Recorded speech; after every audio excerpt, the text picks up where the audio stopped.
प्रणाम दोस्तों। आप जानते हैं ये लीगल डिस्कशन में हम लोग बात करते हैं। सारे जितने भी केसेस होते हैं और सारे जो डिस्कशंस होते हैं डिफरेंट डिफरेंट कोर्ट्स में, भारत के जितने भी कोर्ट्स हैं उसमें जो भी डिस्कशंस होते हैं तो उसका डिस्कशन करते हैं और काफी हमारा डिस्कशन रोचक होता है, जिसमें कुछ बातें आपसे भी एक्सपेक्ट की जाती है कि आप कम्युनिकेट करें, आप अपना कम्युनिकेशन करें, अपने कमेंट्स दें या अपने कुछ भी व्यूज दें। तो कुछ दो केसेस के बारे में हम लोग बात करेंगे आज। एक जो बहुत चर्चित केस था शरजील इमाम का, और दूसरे जो थे उमर खालिद। और सबसे इंपॉर्टेंट बात है इनके जो जो इनके वकील थे वो आप जानते हैं कौन थे, मिस्टर सिब्बल थे। और दूसरे जो वकील थे वो आपके मनु सिंघवी और दवे जी थे। तो तीनों जो जो जो वकील थे वो टॉप मोस्ट वकील ऑफ इंडिया थे, मतलब भारत के सर्वश्रेष्ठ वकील जो सुप्रीम कोर्ट में होते हैं। तो अब पता नहीं है कहां से अरेंज कर लेते हैं इन लोगों को, जिनकी लाखों रुपए तो फीस है अगर देखा जाए तो। और वो उन लोगों को अरेंज कर लिया जाता है किसके लिए? अपने केसेस के लिए। अब एक बहुत इंपॉर्टेंट टॉपिक देखो, इकोसिस्टम बता रहा हूं मैं जो डिस्कशन करने जा रहा हूं वो सबसे इंपॉर्टेंट चीज है इकोसिस्टम। इकोसिस्टम कैसे वर्क करता है। वहां उनकी बेल खारिज हो गई, तीनों बड़े वकील हैं, पूरी जगह चर्चा गरम है एकदम कि भाई सुप्रीम कोर्ट ने इतने बड़े वकीलों की भी बेल खारिज कर दी। अब अगले दिन जो सबसे इंपॉर्टेंट टॉपिक आता है, जो बहुत रिनाउंड न्यूज़पेपर, उसमें जो टॉपिक आता है वो होता है bias against bail, bias against bail a battle of ego. मतलब ईगोस की लड़ाई है। बताइए, सुप्रीम कोर्ट का ऑर्डर है और जो टॉपिक आता है, जो लेख आता है वो ये उसका टॉपिक ही कितना खतरनाक है। देख सुन लीजिए आप, bias against bail and battle of egos. मतलब बेल में भी बायस करी गई है। ये तो हमारे अखबार कह लिख रहे हैं, अगेंस्ट सुप्रीम कोर्ट। अब इसका डिस्कशन किया जाए, मैं आपको बताता हूं। चलिए, इसमें जो कारण था उसमें 5 जो लोग, टोटल 7 लोग थे, 5 लोगों को फ्री कर दिया गया। 5 साल हो चुके थे।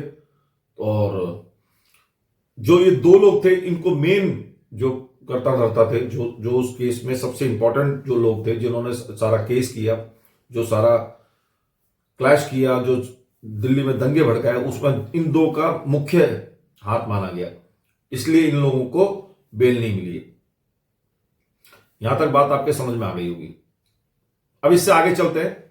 अब एक जिस एक्ट के अगेंस्ट इन लोगों को जो सजा हुई थी वो थी यूएपीए, उसका 43D सबसेक्शन 5, जिसके अगेंस्ट इनको रखा गया। अब इसके बारे में थोड़ा पढ़ लेते हैं और उसके बारे में जानकारी कर लेते हैं। अब वो बात क्या है? भारत के गैरकानूनी गतिविधियां रोकथाम अधिनियम यूएपीए की धारा 43D सबसेक्शन 5 एक विवादास्पद जमानत प्रावधान है जो आरोपी व्यक्तियों के लिए जमानत प्राप्त करना बेहद मुश्किल बना देता है। इसका कहना गया है कि यदि न्यायालय को आरोप पत्र मामले में डायरी के आधार पर यह मानने के लिए उचित आधार मिलते हैं तो संबंधित व्यक्ति को खिलाफ आरोप प्रथम दृष्टया सत्य है तो उसे रिहा नहीं किया जाएगा। सबसे इंपॉर्टेंट बात जो यूएपी की है 43 सेक्शन 5(d)। अगर प्रथम दृष्टया, मतलब प्राइमा फेसी, ऐसा लगता है कि अगर केस किसी ने किया है, किसी ने कुछ गड़बड़ करी है या किसी ने कुछ इस तरह का जो उग्रवाद वाला जो एक्ट किया है, तो उसको पक्की सजा, उसको जेल से बाहर नहीं किया जा सकता, यानी कि उसको बेल नहीं मिल सकती। सुप्रीम कोर्ट के ऑब्जर्वर के अनुसार अदालतें राष्ट्रीय जांच एजेंसी एनआईए के आरोप पत्र या केस डायरी की समीक्षा करने के ही दोष का आकलन करती है, न कि सबूतों के गहराई में। तो सबसे महत्वपूर्ण बात है इसमें कुछ कंट्रोवर्सीज हैं, या उसको कह सकते हैं कि थोड़ा स्ट्रिक्ट है। वो किस कारण से स्ट्रिक्ट है वो ये मैं बताने जा रहा हूं। तो ये एविडेंसेस का आकलन ज्यादा डेप्थ में नहीं करती, ये ऊपर ऊपर से देख के, यानी कि जो चीजें देख के मतलब जो उनको प्राइमा फेसी ऑब्जर्व होता है उस हिसाब से इसमें सजा दी जाती है। सख्त जमानत प्रतिबंध है। इसमें जो जमानत मिलती है वो बहुत कठिनाई से मिलती है और ऐसे ही आसानी से नहीं मिलती, इसलिए बहुत कठिन है इसमें जमानत लेना। दूसरा, संवैधानिक न्यायालय की शक्ति। इसमें संवैधानिक न्यायालयों को सारी शक्ति है। अब वो शक्तियां क्या क्या है? सर्वोच्च न्यायालय ने स्पष्ट किया है कि प्रतिबंध संवैधानिक न्यायालयों को मौलिक आधारों पर जमानत देने से रोकता नहीं है ये। तो ये भी सुप्रीम कोर्ट ने कहा कि भाई सारे कोर्ट्स के पास अधिकार है कि वो अगर उनको सही लगता है तो वो जमानत दे सकते हैं। इससे अगला अगर करें, विलंब में अपवाद। यदि मुकदमा जल्द समाप्त नहीं होगा और आरोपी संभावित सजा का एक महत्वपूर्ण हिस्सा काट चुका है तो जमानत विचार किया जा सकता है। यानी कि अगर लंबा समय उसने जेल में काटा है, जैसे इन लोगों ने 5 साल तक जब में काट चुके थे तो इन 5 लोगों को दे दिए। अब संक्षेप में अगर हम धारा 43(5) सबसेक्शन 43D सबसेक्शन 5 की बात करें तो वो कहती है कि यूएपी के तहत आतंकवाद से संबंधित अपराधों के आरोपियों के लिए जमानत को एक दुर्लभ अपवाद बनाती है। ये इस एक्ट का सबसे बड़ी प्रॉब्लम है। अब जो हम वापस से अपने टॉपिक पाते हैं, ये तो हमने यूएपीए के बारे में समझा और उसकी 43D सबसेक्शन 5 के बारे में समझा। अब जो आर्टिकल कह रहा है वो क्या कह रहा है? वो ये कह रहा है कि वो बात कर रहा है बायसनेस की, कि कैसे ये बायस है, कैसे सुप्रीम कोर्ट बायस है या ये एक्ट बायस है, जबकि इसको लोकसभा में पास किया गया, प्रॉपर एक एक्ट है। अब 3 बातें कोर्ट में कही गई। पहली बात कि इतने दिन तक इनको जेल में रख लिया तो ये डिफेक्टो एक पनिशमेंट है, इस जो टॉपिक में बोला गया है। दूसरा, जो पुलिस की जो इन्वेस्टिगेशन थी वो एक कमजोर थी, उसमें कोई प्रूव नहीं हुआ। थर्ड जो बात कही गई वो ये कहा गया कि जिस दिन ट्रंप आया था इंडिया में तो इन दोनों ने रॉइड्स करने की प्लानिंग करी थी, वो भी फॉल्स हुई एक्चुअली। तो ये बात कही गई है, जबकि कहीं ये प्रमाणित होता नहीं है कि इन्होंने करी या नहीं करी।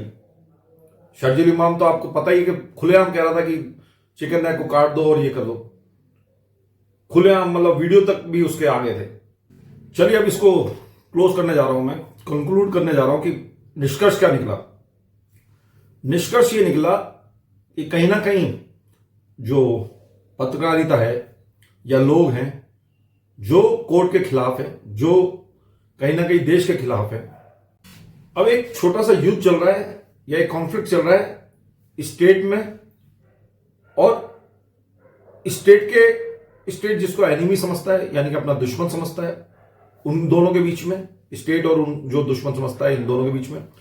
और तीसरा जो स्टेट को क्रिटिसाइज करता है, यह है मुद्दा। और कहीं ना कहीं पावर और एविडेंसेस के बीच में एक चीज को चुना जा रहा है। तो कहीं ना कहीं अगर आप देखें तो पूरे जो इकोसिस्टम के पेट में दर्द हो रहा है कि इन लोगों को जमानत क्यों नहीं मिली। उनको जमानत मिलनी चाहिए थी, ये बात है। और इतने सारे वकील लगे वो भी फेल हो गए, इतने सारे लोग लगे वो भी फेल हो गए, और इन लोगों को क्यों नहीं जमानत दे दी? सारा दारोमदार जो है वो यही है, जो पेट का दर्द है वो एक्चुअली यही है। तो ये सारा कंक्लूजन था जो मैंने आपको पूरा बताया है कि कैसे सब लोग मिलके क्रिटिसाइज करना चाहते हैं अगर उनके हिसाब से ऑर्डर्स नहीं आते हैं। तो टॉपिक जो था वो काफी भारी भरकम था।